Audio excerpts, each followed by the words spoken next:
Well, after a series of unreported deaths at Rikers, the Department of Correction will no longer notify media or the public when a person dies in custody. All right, Fox 5's Morgan McKay here now with a closer look at why the department made this decision. And Morgan, the New York City jail system already under tons of scrutiny and is now facing yet more outrage. Exactly right, Steve and Natasha. So usually when someone dies behind bars, the Department of Correction sends out a release with that person's name, housing facility, and time of death. But without warning, the department has now stopped notifying the public when a detainee dies and says they have no plans to do so in the future.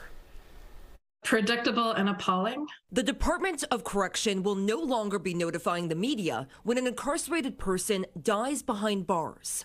Kayla Simpson, an attorney with the Prisoners' Rights Project, says for a department plagued with transparency issues, she's not surprised. This is part of like a series of attempts to isolate the jails from scrutiny, to control the narrative. Over the past 2 years, the Department of Correction has sent out press releases announcing when someone has died inside the city's jails. However, in the past 2 weeks, the department abruptly stopped sending out these releases, failing to notify the public when at least 2 incarcerated individuals died. City Comptroller Brad Lander says they are now changing their online dashboard monitoring deaths at city jails to number unknown. To me, it says that you don't value the humanity of the people in your custody sufficiently, even to report honestly when they die in your care. A spokesperson for the Department of Correction emphasized that notifying the public on detainee deaths was a practice, not a policy.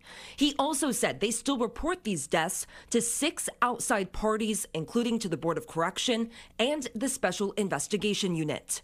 However, a recent special report from the federal monitor appointed to oversee the city's handling of its jails blasted the department for failing to notify their team as well about at least 1 death and numerous beatings, as they are required to do. But Mayor Eric Adams called into question the accuracy of the monitor's report and said he would be responding to it in the coming days. He also defended the Department of Correction Commissioner Louis Molina. Commissioner Molina has been an amazing commissioner. I support him to do the job I hired him to do, and whatever methods he needs to do it within the boundaries of not violating any laws or rights of people, I support.